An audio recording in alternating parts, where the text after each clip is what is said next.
बिहार की राजनीति में अचानक से नीतीश कुमार अविश्वासी नेता बनते जा रहे हैं और तो और उनके ऊपर अपने करीबी नेताओं को किनारे लगाने का आरोप भी लगातार लगते रहा है। उपेंद्र कुशवाहा इसकी ताजा बानगी बनते हुए दिखे हैं। आखिर ऐसा क्यों हो रहा है? बिहार की राजनीति में नीतीश कुमार पर यह आरोप लगने लगा है कि वो सबसे ज्यादा अनप्रेडिक्टेबल और अविश्वसनीय नेता हो चुके हैं। वे अपने बयान तक से पलट जाते हैं। वे अपने वादों से तो मुकरते ही रहते हैं। भाजपा और राजद से दो बार संबंध तोड़ा और जोड़ा। रही नेताओं की बात तो वो भी नीतीश कुमार की बेरुखी झेलते रहे हैं। एक एक कर उनसे नेता दूरी बनाने लगे हैं। आरसीपी सिंह कभी उनके दाहिने हाथ हुआ करते थे, आज पार्टी से ही हटा दिए गए और आज सबसे अधिक हमलावर आरसीपी ही दिखते हैं। ललन सिंह को भी एक समय पार्टी से निकाला गया था। अब उपेंद्र कुशवाहा को अलग थलग करने का खेला चल रहा है। नीतीश कुमार कितने अनप्रेडिक्टेबल हैं, इससे भाजपा ने भी झेला है।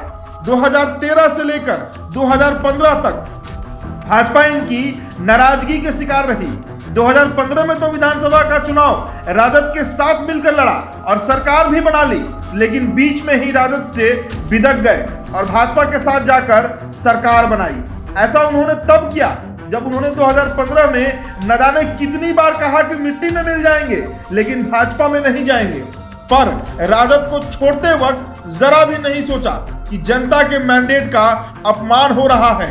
ठीक उसी तरह 2020 का चुनाव नीतीश ने भाजपा को साथ लेकर लड़ा, मगर 2022 में भाजपा से नाता तोड़कर राजद के साथ एक बार फिर सरकार बना ली, जिसके बारे में उन्होंने कहा था कि यह एक असहज गठबंधन है।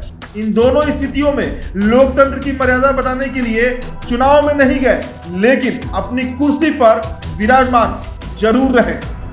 वैसे तो नीतीश कुमार और उपेंद्र कुशवाहा के बीच तनाव का आलम कई बार आया और उपेंद्र कुशवाहा पार्टी छोड़ते रहे। हालिया स्थिति यह है कि मार्च 2021 में उपेंद्र कुशवाहा नीतीश कुमार के संपर्क में आए और नीतीश कुमार से फिर एक बार हाथ मिला लिया, वह भी निराले अंदाज में। रालोसपा का जदयू में विलय ही करा डाला। इस विलय पर नीतीश कुमार काफी खुश हुए थे। कुशवाहा का हाथ पकड़कर सीएम नीतीश ने तब कहा था कि हम एक साथ मिलकर प्रदेश और देश की सेवा करेंगे, लेकिन नीतीश कुमार का वादा एक बार फिर टूटता हुआ नजर आ रहा है। राजनीतिक गलियारों में तो आज यह भी आरोप नीतीश कुमार पर लगता है कि एक समय राजनीति की एबीसी सिखाने वाले जॉर्ज फर्नांडिस और शरद यादव तक को उन्होंने नहीं छोड़ा।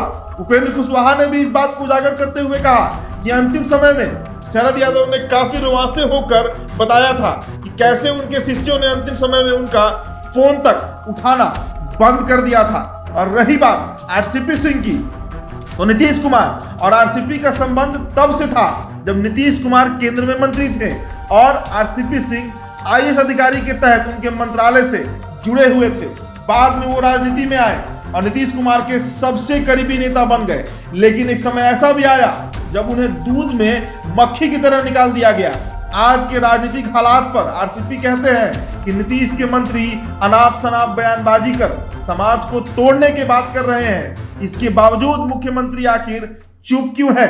नीतीश कुमार सबसे पहले अपने मंत्रियों को बुलाकर संविधान, सनातन धर्म, परंपरा, इन सब चीजों की जानकारी दे दे, तो कुल मिलाजुलाकर यह बात बिहार की जनता अब मकबूल समझती है कि नीतीश कुमार दरअसल अपनी कुर्सी के अलावा किसी के नहीं है।